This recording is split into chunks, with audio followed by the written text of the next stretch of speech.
Content warning. This article contains discussions of domestic violence, as well as physical and sexual abuse. Those rewatching Teen Mom, one of the longest-running reality shows on television, will find some aspects of its depiction of teenage pregnancy rather harsh by today's standards. A spin-off of the series 16 and Pregnant, the MTV series originally premiered in 2009.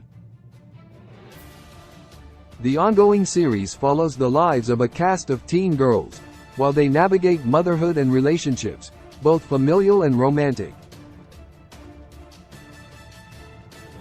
As with many shows from the 2000s, much of Teen Mom's depictions of teenage motherhood and its cast members' on-screen experiences would not go over so well nowadays. A lot of its narrative focus is on mothers bearing the weight of responsibility for parenting, and the show leaves abusive relationships between cast members unchallenged. By 2023 standards, while Teen Mom is a classic reality show from the 2000s, its storytelling is problematic. Some of the relationship age gaps are illegal given the core concept of Teen Mom, and its depiction of teenage pregnancy. It's not surprising that many of its cast members were under the age of consent. What is particularly troubling, however, is that many of the teenage mothers on the show had partners much older than them. Some couplings were even technically subject to statutory rape laws in the eyes of the authorities.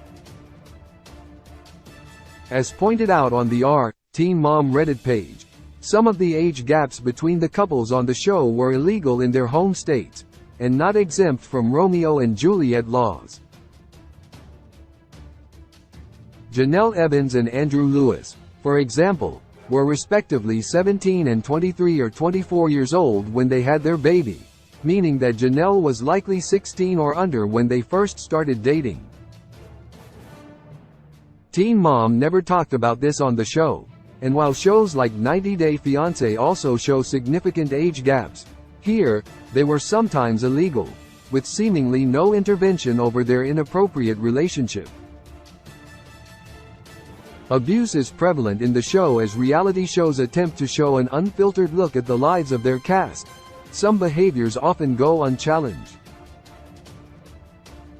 As discussed, many Teen Mom cast members were minors in relationships with legal adults. In addition to this, some young cast members faced abuse from their families, or from partners that are also featured on the show. For example, Teen Mom alum Kaylin Lowry and former partner Chris Lopez have been dealing with domestic abuse allegations, and Leah Messer was allegedly sexually abused by her mother as a teenager, around the time the show was filming, via Nicki Swift. This knowledge doesn't make the reality TV show Teen Mom very rewatchable. Seeing it might even be painful for viewers. The abuser's presence on the show provokes the question of how aware the producers were of abuse in relationships while filming, and if they could have intervened. Many of its stars have been troubled since their time on the show. Any fan who revisits Teen Mom will be watching with the additional knowledge of what happened to the cast after their time filming the show. This is especially the case if the cast member has had some turbulent years since their episodes aired. For example, they might have personal or legal troubles. Teen Mom Season 1 cast member Farrah Abraham is perhaps the most famous example of this. Abraham, one of Teen Mom's most divisive mothers during her time on the show, was arrested in 2022 for assaulting a security guard. She's been open about her struggle with substance abuse, and her experience with sexual assault. Many of these events happened after Abraham's departure from the show in 2018. This raises questions about whether the show provides enough mental health support to its young cast while filming, and if any negligence in this area played a role in their later behavior. The cast members are too young to understand what they signed up for. Appearing on a reality show puts the lives of the cast members on a national, or even international, platform, which opens them up to public scrutiny. Especially with social media, this can make cast members vulnerable to negative comments, or even, in more extreme cases, harassment. This is an especially difficult aspect to deal with for child cast members, who might be harassed by adults. For example, Teen Mom alum Bristol Palin, who only stayed on the show for one season, was subject to ableist abuse directed toward her brother, who has Down syndrome. While it's a viewer's right to disagree with a cast member's on-screen behavior, and discuss it online, a small minority of trolls will spew hate at the show's stars, due to matters that are beyond their control. A child would likely be unaware of the public harassment that they, or their relatives, might receive when they sign up for the show. Storylines are repetitive. When casting for a reality show, producers will undoubtedly look for candidates that can bring the most dramatic storylines. Colorful cast members on a show keep viewers engaged and tuning into every episode. If a prospective cast member has a lively backstory or tumultuous relationships, they're more likely to be selected to feature on the show. When rewatching, many viewers will notice that several cast members go through the same dramatic but repetitive storylines on Teen Mom. Storylines over family arguments, infidelity, and custody battles take place in almost every story arc on the show. This can make rewatching the series a bit monotonous, as the same points of conflict keep returning for nearly every cast member. A lot of the cast lived in poverty. Fans rewatching their favorite Teen Mom storylines will likely notice that the majority of the cast members come from blue-collar backgrounds, or live below the poverty line.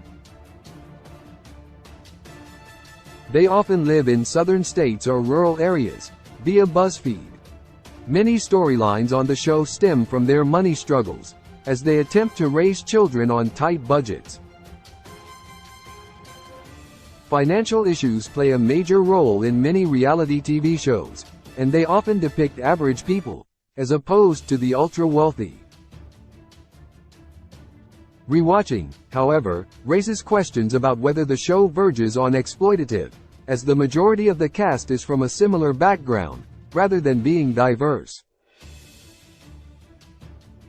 Teen Mom's focus on somewhat likable cast members from poorer backgrounds only shows one side of teenage parenthood, and arguably reinforces stereotypes. Additionally, cast members from poorer backgrounds may see a financial incentive in starring on the show. The premise is sexist as suggested by the title. Teen Mom's core main cast is made up of teenage mothers. The fathers of the children play more of a supporting role in the show's storylines, and typically get less screen time. This is despite the fact that, obviously, it takes two people to have a baby. Parenting doesn't inherently fall on the mother more than the father.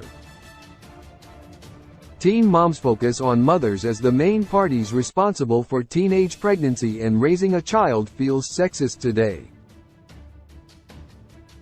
Its depiction of parenthood depicts fathers as less important than mothers. It sends the false message that fathers are less important in terms of shaping the upbringings and experiences of children. Many think it's time for MTV to end the Teen Mom franchise, and fans rewatching will question why the fathers are not given the same scrutiny as the mothers. This is especially true when looking at how the show depicts women who are absent parents, or engaging in bad behavior. The show is not very diverse, as is the case with most popular media from the 2000s.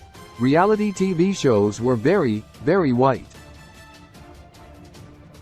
The early seasons of Teen Mom are no exception to this.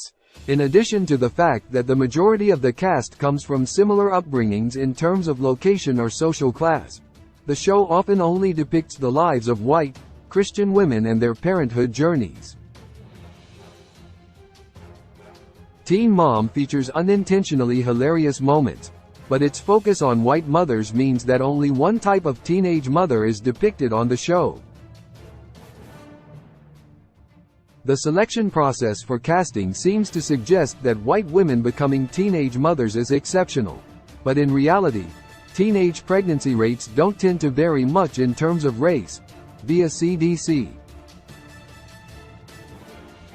Such a portrayal suggests women of color experiencing teenage motherhood are less interesting or worthy of watching for viewers, or that they aren't relatable. A lot of the kids on the show are now teens themselves. The first episodes of Teen Mom began shooting around 2008, and first aired in 2009. That was around 14 to 15 years ago, as of January 2023. This means that many of the first kids featured in the Teen Mom franchise are now teenagers themselves. Even more alarmingly for longtime fans of the show, these kids are around the same age as their parents were when they starred on the show. In addition to feeling old, fans rewatching the show may be more aware of how young the cast was when they became parents. Well over a decade since the show's premiere, earlier seasons also showcase how attitudes towards teenage pregnancy have changed in recent years. It can also highlight how cruelly some of the viewers reacted towards some of the show's more infamous cast members, such as Farrah or Bristol, during their time on the show, when they were still children themselves. It's an unrealistic depiction of teenage pregnancy. Teen Mom isn't always realistic, and it's many viewers' first exposure to teenage pregnancy and motherhood. The show has helped to shape many people's ideas on what the experience is like, having not gone through it themselves. However, as is the case with many reality shows, reality is manipulated through editing to depict the most dramatic and entertaining version of events possible. One major study of shows like Teen Mom found that these shows overemphasize shame and bad behavior surrounding teenage mothers. This can cause further feelings of stigma for teen mothers watching and make them feel isolated socially, via inverse.